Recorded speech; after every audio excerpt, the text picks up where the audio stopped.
শ্রীমঙ্গলের বৃষ্টি আমার দেখা সেরা এক বৃষ্টি। খুব সুন্দর লাগে এই বৃষ্টিটা শ্রীমঙ্গলের। সুন্দর লাগবেই না কেন? চারদিকে এত সবুজ, প্রকৃতির এত সুন্দর মায়া, আর কোনো না কোনো পাশে লক্ষ্য করলে দেখা যাবে ফুল আর ফুল। আর যদি জানালার পাশ দিয়ে দাঁড়িয়ে এরকম সুন্দর করে একটা দৃশ্য থাকে, তাহলে আর কি বলার কোনো কিছু থাকে?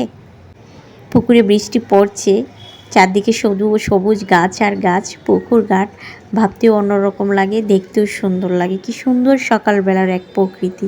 এই বৃষ্টি ছুঁয়ে না দেখলে কি ভালো লাগে? আমার তো বৃষ্টি ছুঁয়ে দেখতে ইচ্ছে হলো। সকালবেলা ঘুম থেকে উঠে এমন সুন্দর বৃষ্টি, আর উইকেন্ড ছুটি, সরকারি ছুটির এই দিনটা সুন্দর করে এনজয় করা যায়, সুন্দর মুহূর্ত কাটে পরিবারের সাথে। এটা ফ্রেমে বন্দি না করলে হয়ে ওঠে না। আর হ্যাঁ, এমন বৃষ্টির সকালবেলায় নাস্তা তো এরকমটাই চাই। হাঁস বোনা রান্না, আর থাকবে দোসা, চালের রুটির দোসা আর হাঁস বোনা।